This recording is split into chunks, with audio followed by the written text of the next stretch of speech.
Greetings, back with a check-in for Orley Farm, chapters 11 to 20. Well, we expanded our cast a little bit in this section.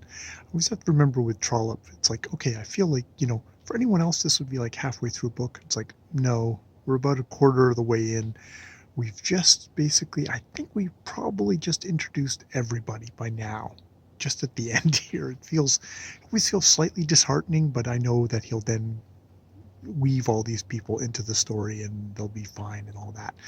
So we start off, we'd left off with kind of getting introduced to Furnival, the lawyer, the Lothario lawyer with a very unhappy wife who he had started off poor with and kind of happy, but kind of struggling up. Now they're rich, and he doesn't give a shit about her, and is interested in other things. She gets a heads up from actually her Lucius Mason that his mother is going to be in town, and it's like, oh, is she? It's like, that's interesting, and she connects the dots and bursts into his office the next day, catching him in conference with Miss Mason, Lady Mason, which, he, as the narrator says, is like, yeah, he wouldn't be helping her if she wasn't such a handsome, beautiful woman. Not that they're doing anything, but it's just like he's a horny old dude. Well, 55-year-old dude. I can't say that's old at the moment. It's only a couple of years older than me, but we're all horny old dudes. And yes, she, Miss Lady Mason, handles it well, but yeah, Furnival shows the guilt on his face, and she storms out. Furnival's like, oh, I hope this hasn't, done anything. She basically gets what she wants, which was, promise that he's going to, stand by her and do, and, what should they do about this whole thing about Dockrath. Dockrath being the name of the upstart lawyer pissed off about his land, who then dug up the incriminating documents. It's definitely Miss Mason, Lady Mason has done shit. She's done shit. This is totally, she's guilty as sin. But has pulled it off back then, but is it going to continue that way? Where do we go from here?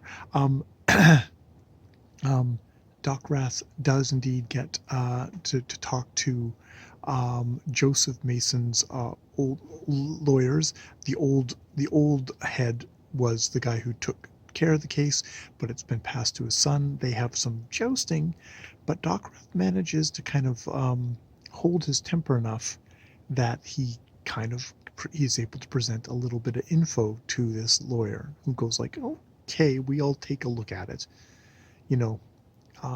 Definitely a lot of kind of this is our client, kind of, why did you come to us kind of stuff, but it does take it. We get Lady Mason asks Sir Percival to talk to Lucius about the whole kind of chemical farming thing, but the young guy blows him off indefinitely, that kind of way, and it's just like, you fucking can't talk to this young twerp. And he's like, yeah, he isn't going to pay any mind to it. Where do we get? We suddenly swerve into this whole thing of this lawyers conference that Furnival goes to, and we start getting introduced to all these other kind of lawyers, which we'll have to learn the names of, but it's like, why are we doing this? And then it's suddenly like, oh, this is all about legal reform, and how we've basically kind of constructed a system that encourages people to lie for their own good, and that has lawyers who basically kind of help their clients lie when they should not be doing that kind of idea. So kind of the critique of the whole lawyer system going on here. We get this whole thing of, we get introduced to a whole bunch of people. It's like, oh god, including, who I guess, the hottie who is going to be the main heroine of this, Madeline, um, oh, Madeline, fuck, I can't remember the last name at the moment. Stapley, Madeline Stapley, who Trollope just kind of gushes about how beautiful she is. She's like 19, and if she's not like a complete great Greek goddess at the moment, she will be soon. She's got perfect skin, kind of a Grecian nose, just like okay, and she's got money, and there's kind of there's friends of Furnival. It's like, oh, we're gonna kind of try and set it up with this other guy. There's Felix Augustus, a couple of young guys who are like, oh, we should, try and set up this guy with him because he's a bit of a twerp and he needs someone. Oh, and we also want to set Sophia Furnival up with somebody who seems like he's a bit of an idiot. He's like an idiot who doesn't have like that pretty of a face. So, maybe she wouldn't want to get set up with him. We get all this kind of a variety of things happening, which I will have to get more straight in my head. I've been looking at the names, trying to get it all straight, but a part of me is just like, ugh. I don't know if I care about this at the moment. A part of this is, okay, we've been trucking along on this storyline, and then now suddenly, okay, Trollope is going all guns and kind of introducing, starting with the Furnival and then Sophia Furnival, and then all these other people.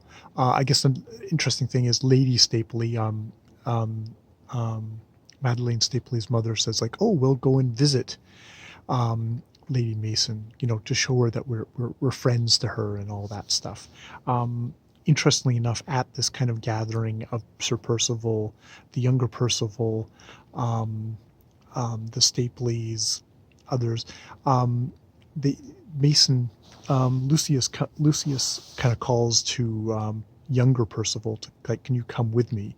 Because I need you for something. It's like, oh, it's not a duel or anything like that. The ladies are aghast. Oh my, no, you can't do that. Percival.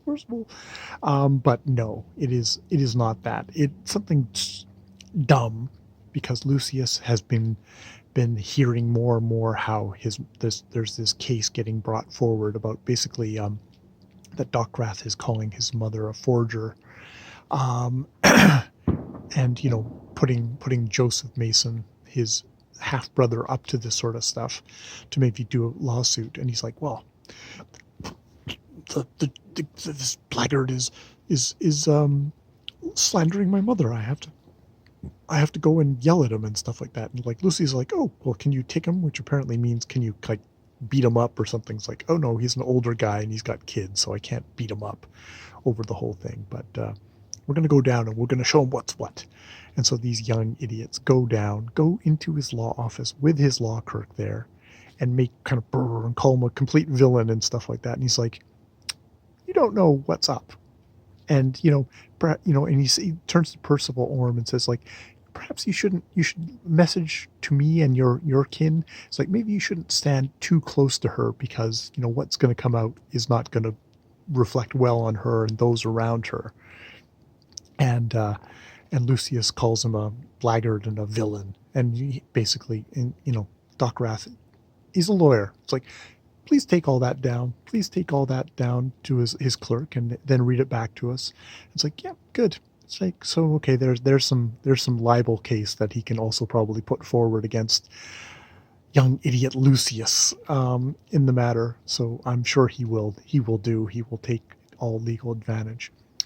So yes, I guess I'm gonna probably leave it there for a little while. Probably I'll come back to Orley Farm next week. My goal before that point is to try and get all of those kind of all the people that have just gotten kind of info dumped on me clear in my head. Try and have them all sorted, so that when I jump back into chapter 21 of Orley Farm, this 1862 novel by Anthony Trollope, I think it's 1862 novel by Anthony Trollope, I will have a little bit firmer grip on them and will hopefully take them seriously. And I know Trollope will help me invest in them, even though at this point, Madeleine Stapley is just a pretty face who apparently he said earlier on in the novel that, oh, I haven't introduced you yet to because in novels like this you don't have older kind of middle-aged people be the heroes or heroines. Don't worry, I've got a young hottie, basically he says, that who's going to be the heroine coming forward. And indeed, when I looked at the Trollope Society website, one of the major characters is going to be this Madeleine Stapley. There has been this little jousty thing about kind of gentlemen and like, oh, I don't want like someone who's said to be clever. I want someone who's agreeable, or I want someone who's going to be, who doesn't actually just talk and pound in that like, oh, I have a lot of learning, because that's just being a bore. That's not actually being clever. This little back and forth between the young ladies, I believe it between Sophie and Sophie doing most of the talking there, being the sharper of the ones. And actually she seems more interesting at this point. But I guess I will give Trollope the chance, as he always does, to unfold these characters to me, and for me to have strong opinions and to care deeply about and hate other characters. So yes, that's where I'm at so far, up to chapter 20 of Orley Farm. More videos later.